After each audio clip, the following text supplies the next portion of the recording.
कोटड़ी में इब्राहिम मलाह जो क़त्ल केस दाख़िल न थियण ख़िलाफ़ वारसनि पारां लाश रखी धरणो हयो वियो आहे। एहतजाज कंदड़नि सां पुलिस जूं ॻाल्हियूं नाकाम थी पयूं। वारसनि लाश सिंधू दरिया जे पुल ते रखी धरणो हयो, जंहिं सबबि ट्रैफ़िक मुअतल थी वई आहे। ख़बर शामिल कयूं पिया। कोटड़ी में इब्राहिम मलाह जो क़त्ल केस दाख़िल न थियण ख़िलाफ़ वारसनि पारां लाश रखी धरणो हयो वियो आहे। एहतजाज कंदड़नि सां पुलिस जूं ॻाल्हियूं नाकाम थी वयूं। वारसनि लाश सिंधू दरिया जे पुल ते रखी धरणो हयो, जंहिं सबबि ट्रैफ़िक मुअतल थी वई आहे। ही ब्रेकिंग न्यूज़ अवां ताईं पहुचायूं पिया। कोटड़ी में इब्राहिम मलाह जो क़त्ल केस दाख़िल न थियण ख़िलाफ़ वारसनि पारां लाश रखी धरणो हयो वियो आहे। नाज़रीन, एहतजाज कंदड़नि सां पुलिस जूं ॻाल्हियूं नाकाम थी वयूं आहिनि। वारसनि लाश सिंधू दरिया जे पुल ते रखी धरणो हयो, जंहिं सबबि ट्रैफ़िक मुअतल थी वई आहे। कोटड़ी में इब्राहिम मलाह जो क़त्ल केस दाख़िल न थियण ख़िलाफ़ वारसनि पारां लाश रखी धरणो हयो वियो आहे। नाज़रीन, एहतजाज कंदड़नि सां पुलिस जूं ॻाल्हियूं नाकाम थी वयूं। वारसनि लाश सिंधू दरिया जे पुल ते रखी धरणो हयो पियो, जंहिं सबबि ट्रैफ़िक मुअतल थी वई आहे।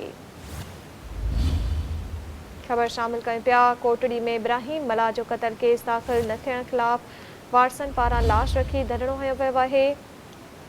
एहतजाज कंदड़नि सां पुलिस जूं ॻाल्हियूं नाकाम थी वयूं। वारसनि लाश सिंधू दरिया जे पुल ते रखी धरणो हयो, जंहिं सबबि ट्रैफ़िक मुअतल थी वई आहे। ख़बर शामिल कयूं पिया। कोटड़ी में इब्राहिम मलाह जो क़त्ल केस दाख़िल न थियण ख़िलाफ़ वारसनि पारां लाश रखी धरणो हयो वियो आहे। तफ़सील मालूम कंदासीं सिंध टीवी न्यूज़ जे रिपोर्टर इस्माइल बारेजो खां। जी इस्माइल बारेजो, कहिड़ा तफ़सील आहिनि?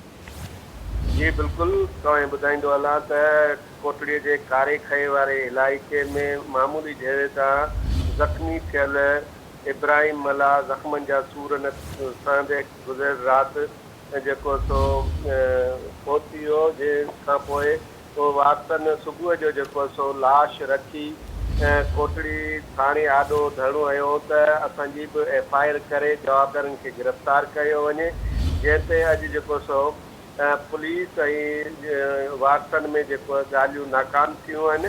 उन खां बाद अॼु हींअर जेको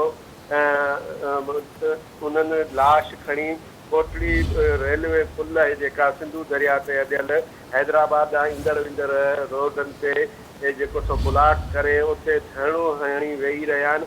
उन्हनि इहो मुतालबो कयो आहे त असांजी बि FIR कढी वञे ऐं जवाबदारनि खे गिरफ़्तार कयो वञे। असांजा 7 जवाबदार जेके ॼणा पुलिस खंबे गुम कया आहिनि, उन्हनि मां 3 ॼणा त ज़ाहिर कया आहिनि, बाक़ी असांजा ॿिया गुम आहिनि, उन्हनि खे बि ज़ाहिर कयो वञे। ऐं असांजो जेका इब्राहिम मलाह जा जवाबदार आहिनि, उन्हनि मां को बि गिरफ़्तार न आहे ऐं पुलिस जेको सो केस वठण लाइ तयारु न आहे। उन्हनि चयो जेसीं ताईं असांजी जो केस दाख़िल नथो थिए तेसीं ताईं हीउ जेको सो धरणो जारी रहंदो, जंहिं ते मुंहिंजी ॻाल्हि ॿोल थी आहे DSP कोटड़ी शाहनवाज़ जोखियो सां।